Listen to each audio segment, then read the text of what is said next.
So I just heard somebody say you shouldn't be paying $5,000 to $10,000 for a WordPress website. That is both true and false. So I'm going to give you kind of a background of like, okay, how we do it. So we have a couple different tiers. We build sites on WordPress. He was talking about building a web app on Next.js and stuff like that, which is great for web apps and stuff like that, but it makes it a lot harder for the client to edit. So that's why we build more WordPress stuff than anything else. So I digress.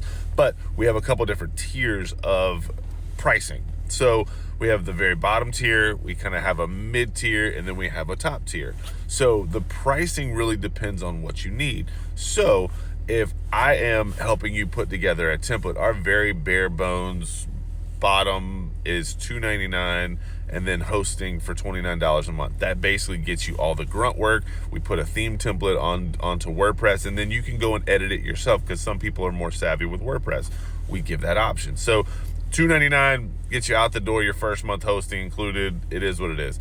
Then that's our bottom tier. Our second tier are kind of a combination of sorts. We do that theme template, $2.99, and then however many pages that you want content added onto. So, and then we have like kind of a double tier at that point. If you're writing the content, we usually just charge an hourly rate. We give you a quote based off of that.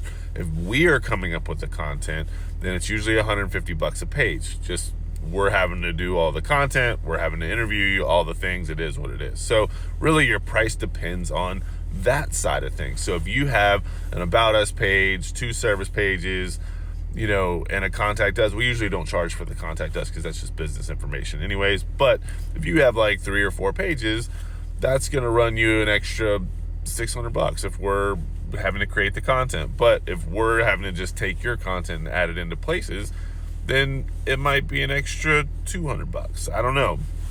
So it really just depends on the time it's going to take. The next tier up is going to be the fully custom, which a lot of places they don't necessarily need. Where we get our graphic designers involved, we get a little bit more strategy. We tack on some SEO, stuff like that. So those do happen to get into the $5,000 range because we're using more resources. We're using a whole lot more.